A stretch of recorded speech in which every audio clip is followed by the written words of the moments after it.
আসসালামু আলাইকুম এভরিওয়ান। তো সবাই কেমন আছেন? আশা করি আল্লাহর রহমতে সবাই অনেক ভালো আছেন। তো এই তো দেখুন আমি কিছু শাক কুচিয়ে নিয়েছিলাম আর পেঁয়াজ কুচি আর আলু কুচি আর নিয়েছিলাম কাঁচামরিচ কুচি। তো এরপরে এক নজরে একটু মশলাগুলো দিয়ে দেখাই দিলাম যে কি কি দিব। তো প্রথমে আমি হলুদ গুঁড়োটা দিয়ে দিলাম, এরপরে আমি দিয়ে দিলাম রসুন বাটা,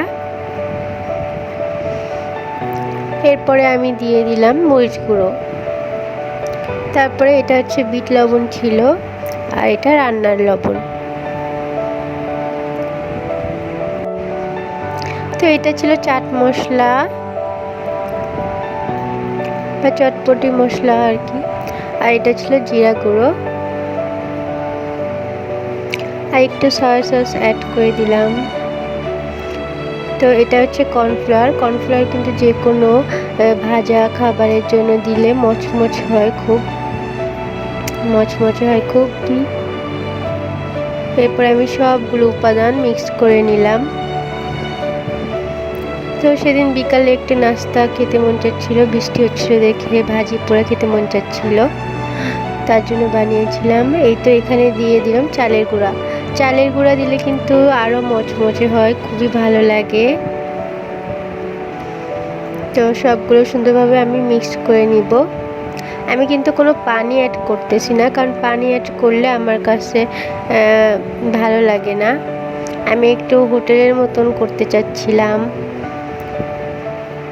এখানে একটু ময়দার গুঁড়ো অ্যাড করে নিয়েছি, খুবই সামান্য পরিমাণ। ময়দা বেশি অ্যাড করলে কিন্তু ভালো লাগে না।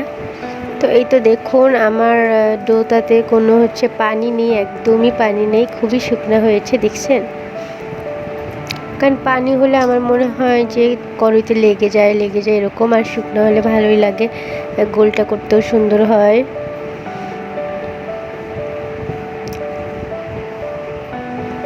এরপর তেলের কড়াইতে তেলটা গরম হয়ে যাওয়ার পরে আমি এইগুলো দিয়ে দিব, যে আমি গোল করে করে নিয়েছিলাম। এই তো তেলের কড়াইতে দিলাম, ভাজছি।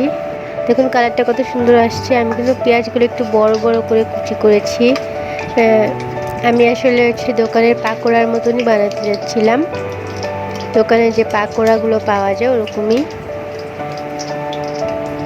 অনেকটা ওরকমই হয়েছিল, খেতেও কিন্তু খুব মজা হয়েছিল। আপনারা আপনাদের ঘরে থাকা যে কোনো শাক দিয়ে বানিয়ে নিতে পারেন। তো ভিডিওটা ভালো লাগলে অবশ্যই লাইক কমেন্ট শেয়ার করবেন।